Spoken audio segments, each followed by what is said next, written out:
Laga Filipina versus Indonesia pada matchday terakhir Grup A Piala AFF 2022 akan dilaksanakan pada Senin 2 Januari 2023 pukul 19.30 waktu Indonesia Barat. Menuju pertandingan tersebut, pemain tengah timnas Indonesia Ricky Kambuaya buka suara. Ia mengatakan dirinya dan para pemain timnas Indonesia sudah sangat siap menghadapi Filipina, termasuk bermain di atas rumput sintetis yang berada di Stadion Rizal Memorial, Manila, Filipina. Ricky Kambuaya mengatakan rumput sintetis tersebut tak menjadi kendala bagi skuad Garuda. Terlebih, pemain timnas Indonesia telah menjajal rumput sintetis di Stadion Rizal Memorial pada Sabtu 31 Desember 2022 malam. Bahkan latihan di stadion pun kembali digelar pada Minggu 1 Januari 2023 malam. Dengan begitu, Ricky Kambuaya mengklaim timnas Indonesia sudah siap 100% menghadapi Filipina. Lebih lanjut, dalam kesempatan tersebut, Ricky Kambuaya menilai dukungan dari PSSI terhadap timnas Indonesia selama menjalani turnamen Piala AFF sangat bagus. Ia bertekad dukungan dari PSSI dan juga tentunya masyarakat Indonesia mampu para pemain ganti dengan raihan Piala AFF 2022-2023. Lantas inilah pemain timnas Indonesia yang diprediksi akan bertanding melawan Filipina. Di antaranya ada Nadeo Argawinata, Fahrudin, Rizky Ridho, Edo Febriansyah, Yakub Sayuri, Maklok, Ricky Kambuaya, Syarian Abimanyu, Sadil Ramadhani, Witan Sulaiman, dan Ilija Spasojevic. Di sisi lain, satu pilar timnas Indonesia yang absen untuk pertandingan melawan Filipina adalah Jordi Amat. Ia menjalani hukuman akumulasi kartu kuning dan harus absen untuk satu pertandingan.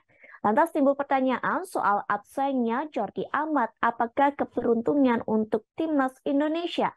Ada berbagai faktor yang bisa menjadi pertimbangan absennya Jordi Amat memberikan ruang untuk Ricky Ridho dan Hansa Muyama.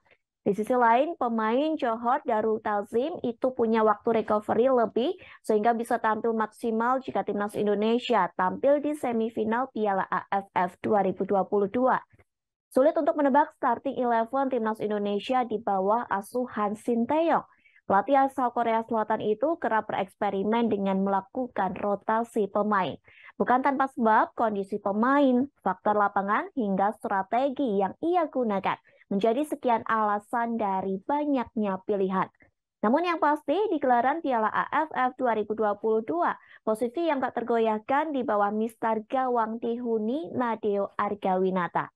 Di lini pertahanan, opsi 3 bek tengah mungkin akan digeser dengan formasi 4 bek. Dua pemain di jantung pertahanan yang dihuni Ricky Ridho dan Fahrudin, sementara di bek sayap Asnawi dan Edo Febriansyah. Sinteyong butuh kecepatan dan akurasi umpan yang matang untuk menambah gaya gedor serangan Garuda.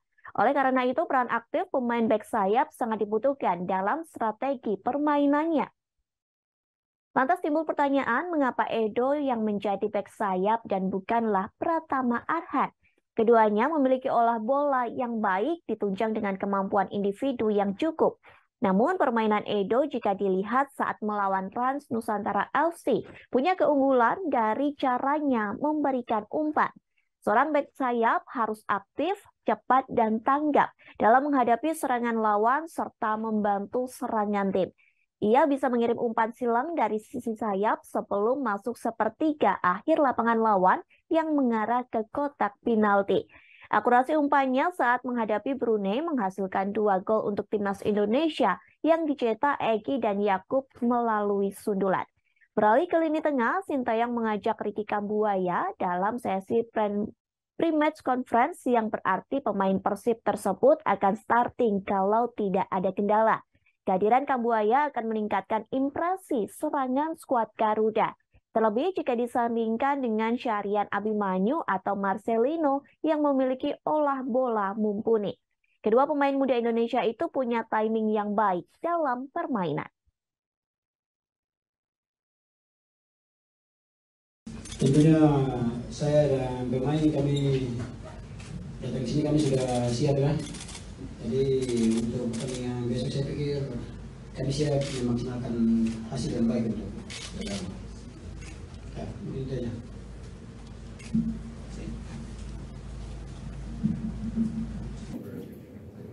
Mengenai fasilitas, ini tentunya fasilitas yang luar biasa sekali, sangat luar biasa dari Ketum pada kami main. Tentunya kami pastinya ingin berterima kasih banyak dan kami menunjukkan terima kasih itu lewat balasan. Mungkin harus Champions atau apa yang harus kami balas untuk balas budi pada kita. Ya hampir sama, ini sangat luar biasa bagi kami. Bagi pesawat charteran langsung ini menjadi kami sekali. Terima kasih sudah nonton. Jangan lupa like, subscribe, dan share ya.